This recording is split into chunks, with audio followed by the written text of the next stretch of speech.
क्या कर रहे हैं? ओ चाचा जल्दी आ। अरे क्या कर रहे हो भाई साहब? ओ साहब क्या हो रहे हैं? कुछ करने से पहले इजाजत ली है क्या? आप कौन? बड़े भाई लागे सुमे इसका भाई से। ये टेकपुर है, यहाँ का कानून आपकी किताबों में ना मिलेगा। और गांव में तो घुस गए, पर यहाँ के मामलों में ना घुसने देंगे आपको। गांव को मान लो। अरे यो मारो बेटो तो, कांजी मारो बेटो तो, तारा भाई तो यो।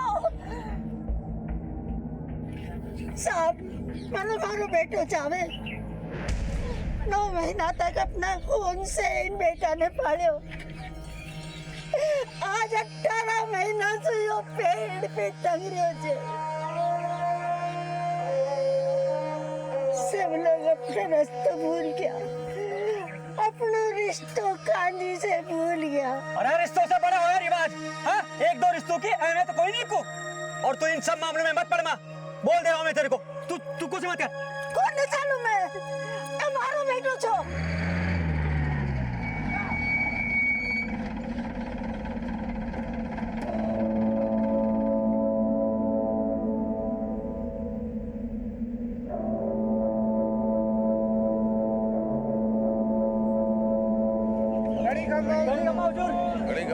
गणी खम्मा, आपको देखकर अच्छा लगा। मैं ब्रजेश्वर प्रसाद, इस गांव का सरपंच, आपकी सेवा में हाजिर। सरपंच जी, हमें कंप्लेंट मिली है जिसकी वजह से ये जरूरी है कि इस बॉडी को नीचे उतारें और थाने ले जाएं। आपके लिए तो हमारी जान हाजिर है दरोगा साहब, पर ये लाश आपके लिए तब तक हाजिरी न लगा पाएगी जब तक कि घरवाला ने मोहताना के पैसे ना मिलेंगे। उससे पहले बिल्कुल नहीं, कतई नहीं।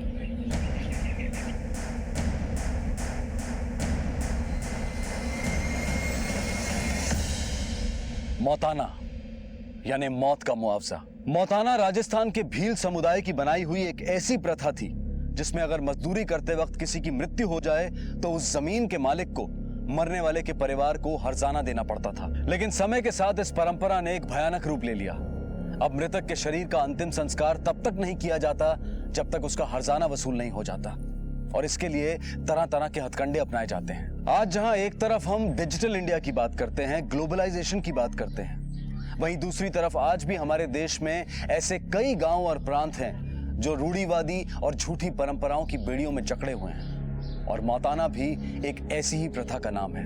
कांजी के भाइयों को भी मौताना से मिलने वाली रकम का इंतजार था, लेकिन इस बार ये इंतजार 18 महीने का हो चुका था। कि कांजी की मौत कैसे हुई? नशेड़ी था, नशे की हालत में क्या कुछ कर जाता था कुछ पता नहीं चलता था। नशे और परेशानी ने उसे खुदकुशी करने पर मजबूर कर दिया। अब मैं एक माँ की परेशानी न्यू अच्छी तरह से समझू, पर क्या करूं? पुरखों की पुरानी परंपरा है, कैसे तोड़ूं? ये सब झूठ बोले हैं साहब। मारा बेटा ने खुदकुशी को नहीं करी। आप गांव के सरपंच हैं, आपको तो कम से कम कानून की समझ होनी चाहिए। उल्टा आप इन लोगों का साथ दे रहे हैं, बढ़ावा दे रहे हैं, कानून तोड़ रहे हैं। अब जिस कानून की बात कर रहे हो ना दरोगा साहब, वो यहाँ से 70 किलोमीटर दूर आपकी चौकी पर खत्म हो जाता है। ये हमारे बाप दादाओं ने अपने हाथों से ये गांव बसाया है, और इस गांव के अंदर उनका ही कानून चलता आया है, उनका ही कानून चलता रहेगा। अगर आपको पकड़ना ही है ना तो जाओ उस जाकर रतन को पकड़ो। रतन? ये रतन कौन है? अरे वही कमीना जिसकी वजह से कांजी मारा गया। वो उसी के खेता में काम करता था। वो सुबह शाम उस पर बड़ा जुल्म करता था, मारता पीटता रहता था। गायब होने से 1 दिन पहले तक वो उसी के खेता में काम कर रहा था। उसी ने उसको आत्महत्या करने पर मजबूर कर दिया। अब मौताना की बात आई तो गायब हो गया कहां से।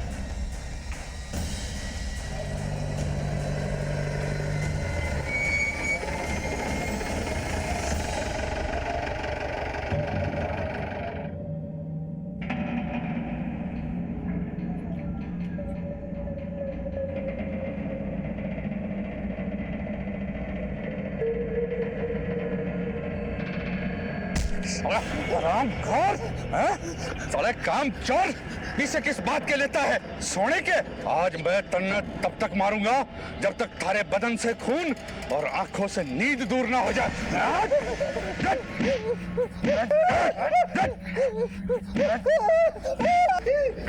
आज के बाद दिखाई मत पड़ना, उठाकर फेंक दो साले को बाहर। मारो जितना हिसाब बनता जाओ, पहले मुझे लौटा दो तो मैं चला जाऊं। हिसाब की तो तू बात ही मत कर कांजी, तने जितना हमारा नुकसान करवाया है ना, उल्टे भारे पीछे थारे पे निकलेंगे। मालिक, जितना मेरा पैसा बनता चल उतना ही मांग रहा हूँ, नहीं तो मरवा के बाद मेरी लाश तो देना पड़ेगा। यही वजह थी कि कांजी ने खुदकुशी कर ली। परिवार चलाना मुश्किल था, कर्ज में दबा हुआ था, और रतन के जुल्मों को कब तक सहता। ये रतन मिलेगा कहाँ? भवानी मंडी भाग गया था, लेकिन अभी भी उसका घर और जमीन यहाँ पर है। कहाँ तक भागेगा साल, कभी ना कभी तो आवेगा। और जब तक रतन खुद आकर के पैसे मतलब मोहताड़ा नहीं देता, तब तक लाश ऐसी टंगी रहेगी पेड़ पे। ये तो हमारे गांव का रिवाज है। एक रिवाज हमारा भी, हम भी गलत काम करने वाले को ऐसे ही लटकाते हैं फांसी पे। ये कांजी के साथ जो कुछ भी हो रहा है ना, वो गलत है। सूर्यभान, ये केस सिर्फ छोटे गांव में आत्महत्या का नहीं है, गांव वालों की मान्यताओं का है। सदियों से चली आ रही इस प्रथा को वो इतनी आसानी से तोड़ने नहीं देंगे। मुश्किल ये है कि हम चाह रहे हैं, गांव वालों से निपटना इतना आसान नहीं है। अगर कांजी को गांव से बाहर निकालना है तो हमें भी अपनी ताकत गांव वालों के बराबर करनी होगी। सर, अगर आप कहें तो मैं एक्स्ट्रा फोर्स का इंतजाम करूँ। हाँ बिल्कुल सर। करो, बैठो जल्दी, चलो। एक्स्ट्रा फोर्स तो हमें मिल जाएगी सूर्यभान, पर शायद इस प्रोसेस में थोड़ा वक्त लगेगा। ये गांव भी तो कुछ ज्यादा दूर है अपनी चौकी से। तुम्हें क्या लगता है, कांजी को आत्महत्या करने के लिए किसी ने उकसाया होगा क्या? हो सकता है। साहब जी, कांजी मोटी चमड़ी का था, ऐसा हो ही नहीं सकता कि उसने आत्महत्या की हो। कांजी को जरूर किसी ने मारा है, और साहब बलि का बकरा मन ने बना दिया, इसीलिए मैंने गांव छोड़ना पड़ा। आप इतने यकीन के साथ कैसे कह सकते हैं कि कांजी को किसी ने मारा ही होगा? जब मैंने कांजी को नौकरी से निकाला तब वो 1 महीने तक गायब था। मैंने सोचा उसने किसी और जगह काम पकड़ लिया होगा और रात दिन दारू पीकर वहीं पड़ा रहता होगा। साहब जी, अचानक उसके बारे में एक दिन एक खबर मिली।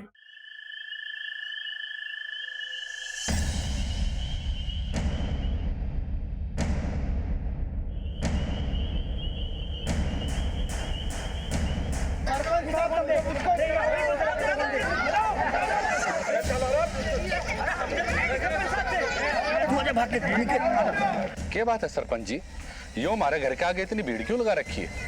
हम लोग यहाँ पर कांजी की मौत का मौताना वसूलने आए थे। सारी हैसियत के हिसाब से ज्यादा ना है, सिर्फ 11 लाख रुपए।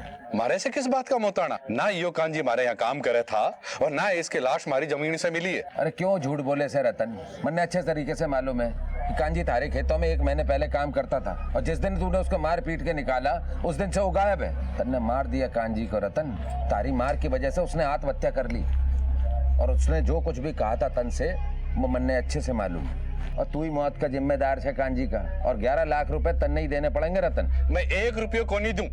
थे कान खोल के सुन दो सरपंच जी, कांजी को 1 भी पीसो हमारे ऊपर कौन नहीं निकले, बात खत्म।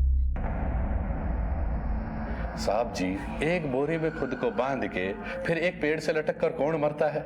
और जहां कांजी की लाश मिली वहां उसकी लाश 1 दिन पहले तक क्यों नहीं थी? और अगर उसी दिन वो लाश उस पेड़ तक पहुंची तो कांजी 1 महीने तक कहां था? साहब जी, ये 100% मर्डर है। ये लोग मुझे फंसाकर हमारा रुपया लूटना चाहते हैं, और ये रुपया 4 लोगों में बटेगा, पंचायत, कांजी की घरवाली और उसके 2 भाइयों में। साहब जी, हो ना हो इनमें से ही मारा किसी ने कांजी को। रतन के बयान ने इस केस को एक नया मोड़ दे दिया, क्योंकि मुआवजे की रकम हत्या का प्रमुख कारण लग रहा था। इसलिए उस रकम के जितने भी दावेदार थे, पुलिस ने उन सब की छानबीन शुरू कर दी। साहब, ये सब पन्ना के कारण हुआ है। मेरा बेटा कांजी पन्ना को बहुत प्यार करता था, पर शायद ये सब पन्ना के लिए काफी नहीं था।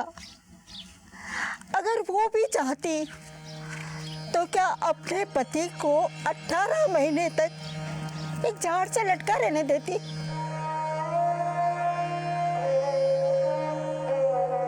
किसी को कांजी की परवाह नहीं है, सब अपने फायदे में लगे हुए हैं। कांजी को ऊपर लटकाने में कई लोगों के ईमान नीचे गिरे हैं।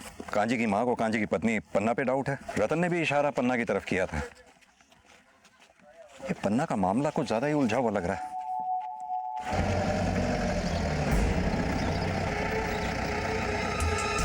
कांजी शराबी था साहब, पीने के बाद वो क्या करेगा इस बात का कोनो भरोसा ना था। हो सकता है शराब पीकर खुद ही लटक गया हो पेड़ से। एक आदमी ने खुद को बोरी में डालकर पेड़ से लटका लिया और सुसाइड कर लिया। ये जितने भी लोग इस फालतू के लॉजिक को सच बता रहे हैं, सब के सब झूठ बोल रहे हैं। इन पर नजर रखो सूर्यभान, हम इनमें से किसी पर भी भरोसा नहीं कर सकते। सर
जी साहब, कांजी की पत्नी पन्ना और उसके बहनोई सिया राम में कुछ ना कुछ गड़बड़ है।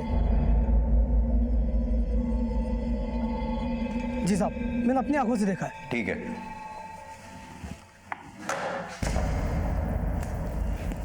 इसका मतलब कांजी की पत्नी पन्ना का चक्कर सियाराम के साथ चल रहा है।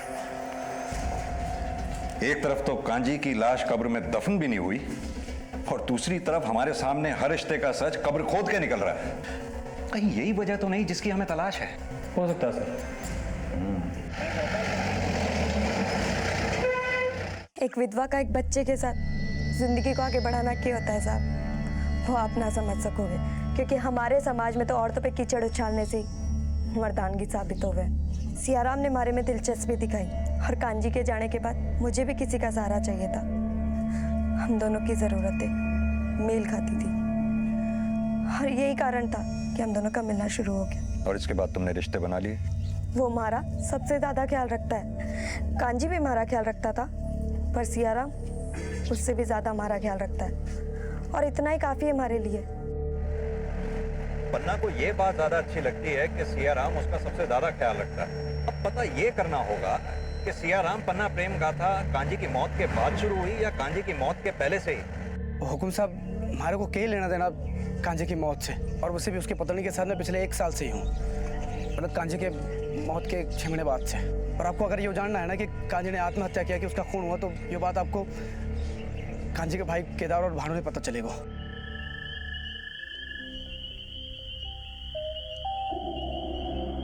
क्योंकि लाश सबसे पहले उन्होंने देखी हो और उनने बोलिया गांव वालों ने कि कांजी ने आत्महत्या कर लियो। हाँ साहब, सबसे पहले भानु और केदार ने देखा था, उन लोगों ने फिर हम सबको बताया, फिर हम लोग लाश लेकर रतन के घर गए मोताना मांगने। भानु और केदार दोनों के ऊपर बहुत कर्ज है साहब।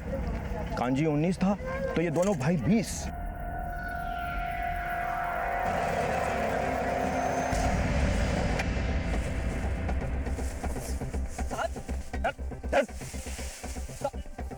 तुम दोनों ने साथ मिलकर कांजी को ऊपर लटकाया, अगर वो बोरी में डाले जाने से पहले मर चुका था। आप क्या बोल रहे हो? कहीं को नहीं समझ में आ रहे हो साहब। कोई बात नहीं, ये सुनने की आदत है हमें। ये केस सॉल्व हो ना हो, मगर तुम दोनों के मौताने में हमारा हिस्सा पक्का है। साहब मैं सब बता दूंगा साहब, मारो मत साहब, मैं सब बता दूंगा। साहब ये बात सच है कि हमारे ऊपर बहुत कर्ज है, गांव में हर आदमी के ऊपर कर्ज है साहब, पर मैंने कांजी को ना मारियो साहब। तो फिर किसने मारा? साहब वो उस दिन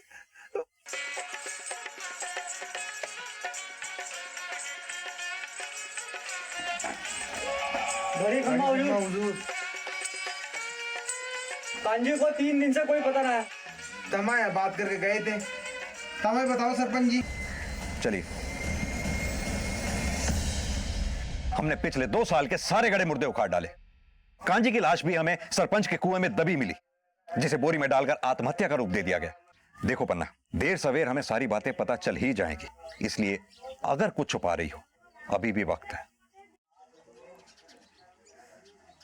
कांजी की जिंदगी सिर्फ 2 ही चीजों पे चलती थी साहब, पहला दारू, दूसरा कर्ज।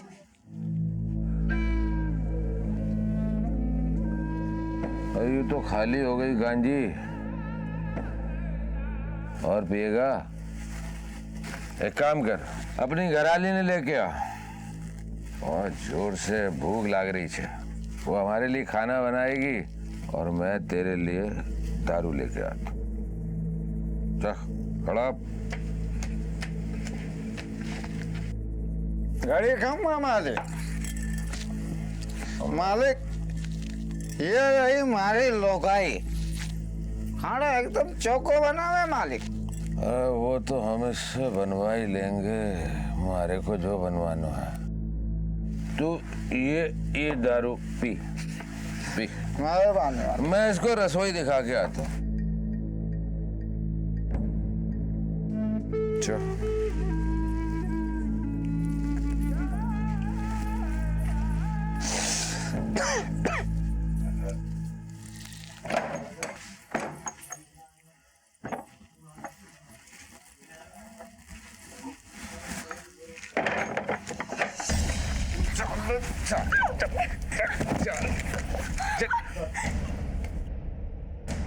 अगले दिन जब कांजी को सब समझ में आया, वो सीधा सरपंच के घर उससे लड़ने पहुंच गया। ये क्या किया तने मारे साथ? तने मारे को धोखा देके मारी लुकाई के साथ।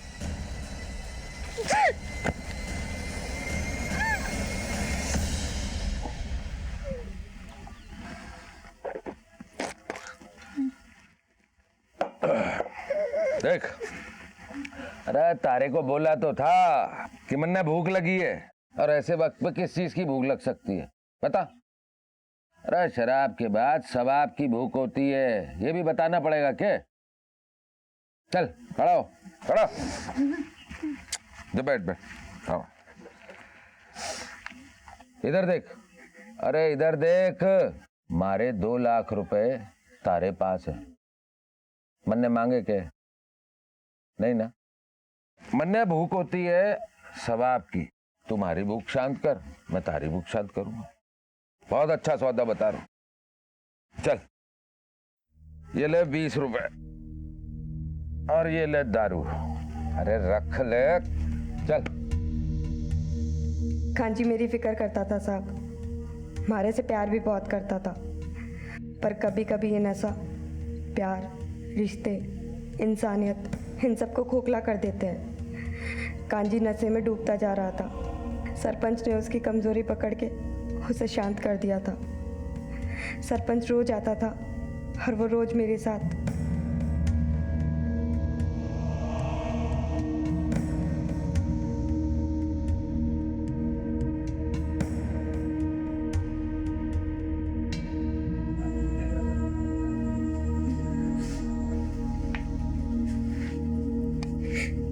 हम जात से भी छोटे और पैसे से भी गरीब है साहब।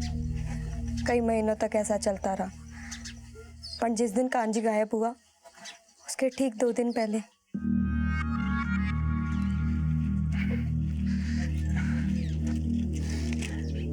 अपनी जिंदगी के सारे पाप धुल जाएंगे। तू परेशान ना हो।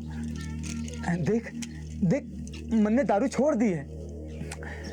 भले ही मन्ने भूखों मरनो पड़े,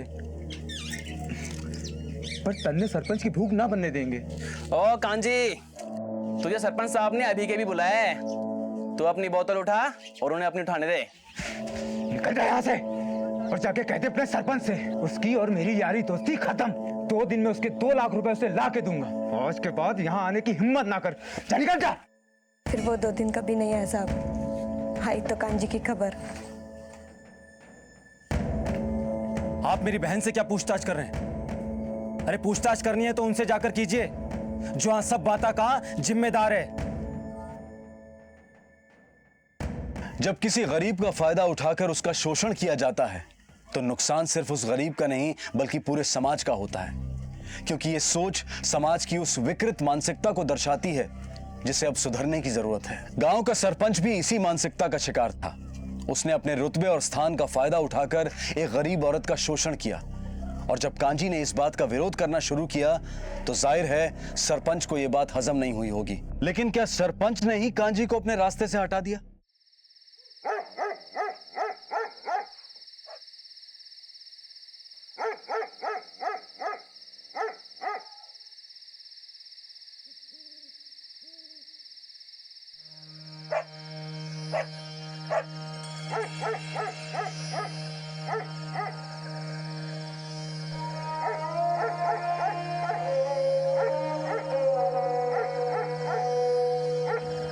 काजी बेटा, लालच के आगे सारा रिश्ता मर गया है। सब अपना चक्कर में पड़ गया है। एक मरिया हुआ आदमी को तमाशा बना रही है। पर तू चिंता मत करे बेटा, मैं हूं ना, थारी माँ। मैं तन्ने आजाद करवा के जरूर रहूंगी। तू चिंता मत कर तू।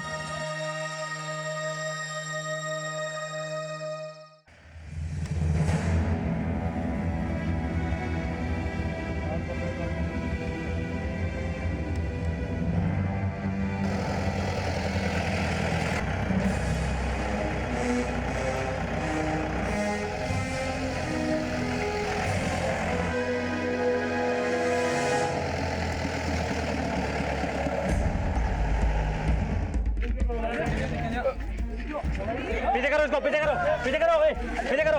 आराम से आराम से आराम से पीछे करो। हट।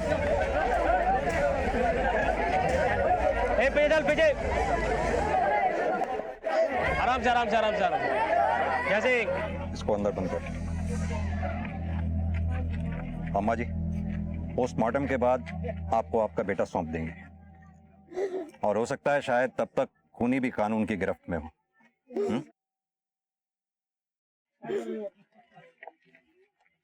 कानून के हाथ तुम्हारे खोखले रिवाजों से ज्यादा मजबूत होते हैं सरपंच। सूर्यभान, सरपंच के लिए पंचायत बैठाओ, उठा के ले जाओ इसे। हमें गड़े मुर्दे उखाड़ने के लिए कुएं की जरूरत नहीं पड़ती सरपंच। ले जाइए। चलो।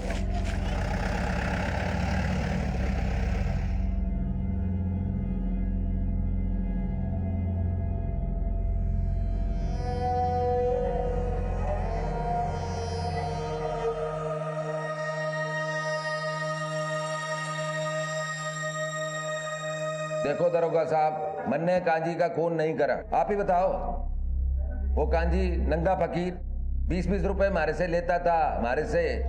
आखिर वो 2 लाख रुपए कहां से लाता? अरे उसकी लुगाई झूठ बोल रही है। वो अपने छोटे भाई उपेंद्र को बचा रही है। उपेंद्र और कांजी का झगड़ा था। साले कमीन, मेरी बहन को सरपंच के पास, तेरी मजाल। उपेंद्र को मारे और पन्ना के बीच में जो कुछ चल रहा था वो सब पता चल चुका था, इसीलिए उसने कांजी को पीटा भी था।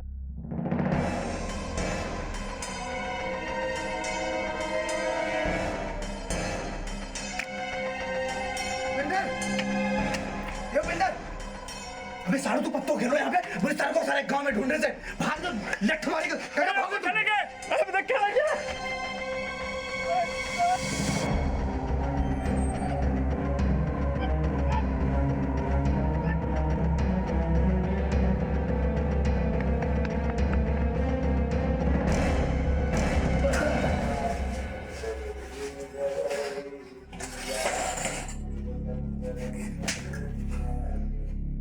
क्या क्या लगा था तुझे?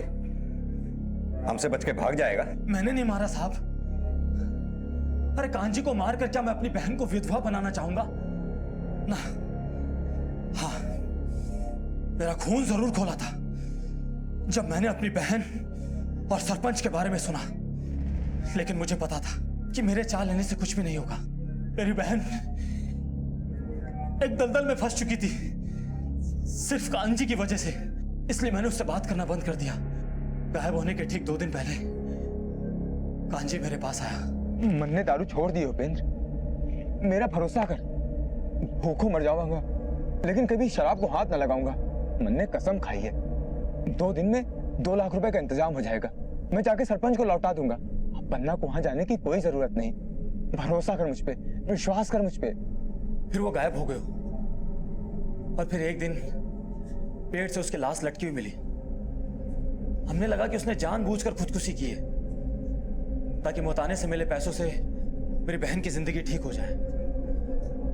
मुझे इस बात का अंदाजा भी नहीं था कि उसने आत्महत्या नहीं की है, बल्कि उसकी हत्या हुई है।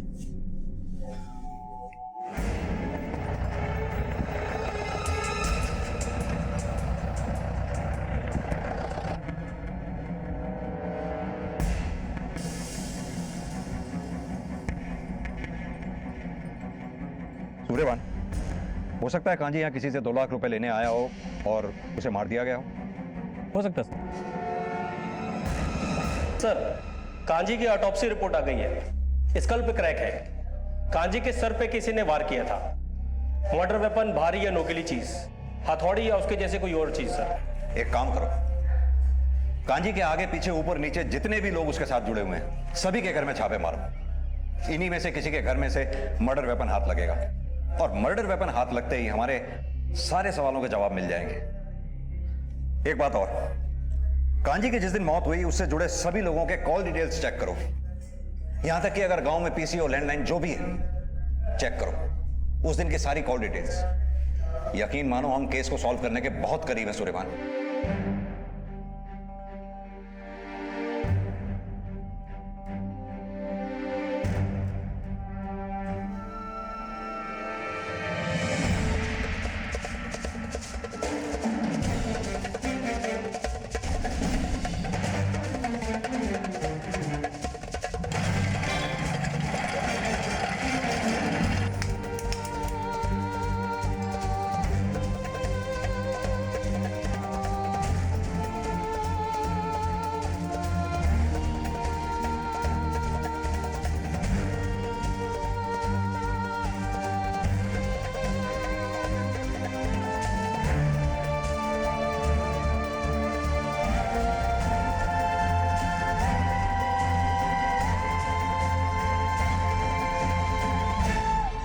सियाराम, खैर मनाइयो कि इन हथौड़ी और कुल्हाड़ी पर कांजी के खून के निशान ना निकले, वरना वो तो मरने के बाद लटका था, तुझे जीते जी लटका दूंगा। चलो सूर्यवान। सर रिपोर्ट आ चुकी है। लोहार के यहां से मिले कुल्हाड़ी के हैंडल में ब्लड ट्रेसेस मिले हैं जो कांजी के डीएनए से मैच करते हैं सर। क्या? साहब ये कुल्हाड़ी तो मैंने सियाराम ने आके बेची थी। तुझे कैसे पता कि इतने सारे औजारों में यही कुल्हाड़ी तुझे सियाराम ने बेची थी? साहब मैं तो बढ़ई और मिस्त्री का छोटे मोटे औजारी बनाऊं, कुल्हाड़ी तो कभी बनाई नहीं। कुल्हाड़ी भारी थी सो रख लिया, सोचे कि गला दूंगा। सर कॉल रिकॉर्ड्स आ चुकी हैं। हत्या के दिन कांजी और सियाराम के बीच बातचीत हुई थी और ठीक उसी रात सियाराम को मोबाइल लोकेशन उसी जगह पे एक्टिव था, कुएं के पास, और लोहार के पास से मिली कुल्हाड़ी भी सियाराम की ही है सर। इसका मतलब सियाराम ने ही कांजी को मारा है। इतने दिन से इधर उधर दौड़ा रहा है, हमें बेवकूफ समझता है क्या? या तू ज्यादा चालाक है? बोल दूं साहब, सब बोलूंगा। मैंने मारियो कांजी को साहब, मैंने मारियो कांजी को।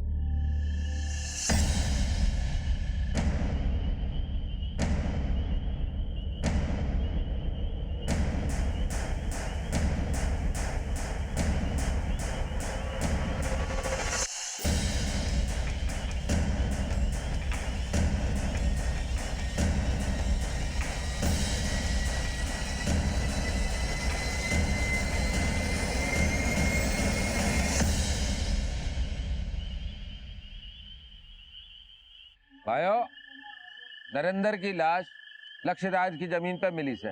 नरेंद्र लक्ष्यराज की जमीन पर काम करे था।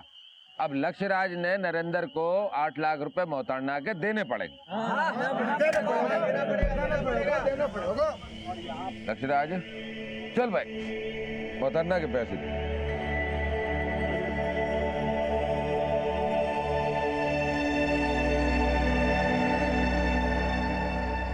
देख, मैंने सब पता है सियाराम, तूने खुद ही मारा है नरेंद्र ने, ताकि उसकी मौत का मोहताड़ा वसूल सके। जंगल के पास देखा मैंने तने, लच्छाराम की जमीन के पास अपने भाई को ठिकाने लगाते हुए। देख कांजी, मैं तारा जीजा हूँ यार, क्यों फंसाना चाहता तुम्हारे? जीजा है इसीलिए अभी तो कुछ नहीं बोला और चुप रहा। खींचिए तेरे को हमारे से बोल। मोहताड़ा की रकम में से 2 लाख रुपए। और वैसे तू घणो समझदार है।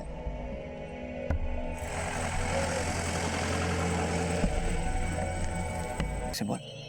मोहताड़ा की रकम में से 2 लाख रुपए। और वैसे तू घणो समझदार है।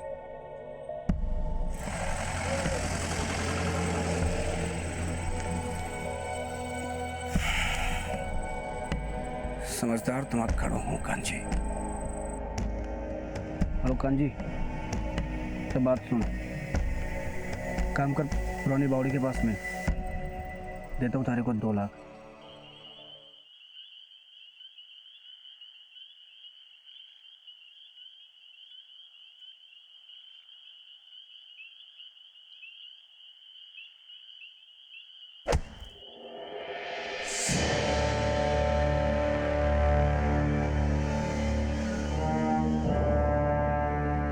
कत्ल तो हो गया था हमारे हाथ से कांजी का, पर मैं समझ को ना साहब, मैं करतो तो करतो क्या करतो।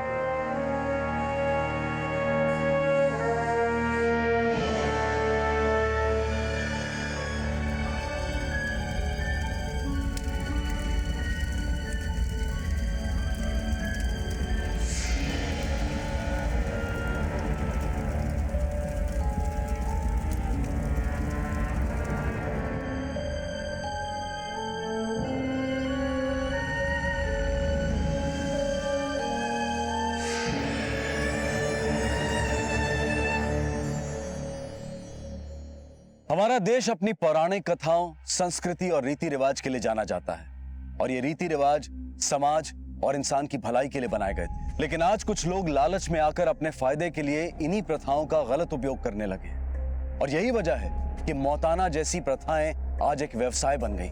यहाँ तक कि लोग अपनी आपसी रंजिश और दुश्मनी को निकालने के लिए भी मौताना का इस्तेमाल करने लगे हैं। मौताना की शुरुआत गरीब परिवारों की आर्थिक सहायता के लिए हुई थी, लेकिन आज मौताना जैसी प्रथाएं हमारे देश को दीमक की तरह खोखला कर रही है। राजस्थान हाईकोर्ट ने यह आदेश दिया था कि फरवरी 2015 तक अगर इन कुप्रथाओं की समस्याओं से निपटने के लिए राजस्थान सरकार ने कोई नया कानून लागू नहीं किया तो राजस्थान को एक पिछड़ा हुआ प्रदेश घोषित कर दिया जाएगा। लेकिन दुर्भाग्यवश आज भी ऐसे कई गांव हैं जहां पर इन प्रथाओं का चलन है। सियाराम को आईपीसी की धारा 302 के तहत हत्या के लिए, 201 के तहत सबूत मिटाने के लिए, 203 के तहत जांच को भटकाने के लिए और धारा 120B के तहत षड्यंत्र रचने के लिए अरेस्ट किया गया है। सरपंच को आईपीसी की धारा 201 और 203 के साथ साथ धारा 376 के तहत बलात्कार के जुर्म में भी अरेस्ट किया गया है। सियाराम को जो सबक मिला वो हम सब के लिए सीख है कि जुर्म का सहारा लेकर कभी भी अपने लालच को पूरा नहीं किया जा सकता, क्योंकि इससे एक नहीं बल्कि कई जिंदगियां बर्बाद हो सकती हैं। आपसे फिर मुलाकात होगी अगले एपिसोड में एक और चौंका देने वाले केस के साथ। तब तक अपना ख्याल रखें और देखते रहें क्राइम पेट्रोल। सबक एक को, सीख हम सबको। जय हिंद।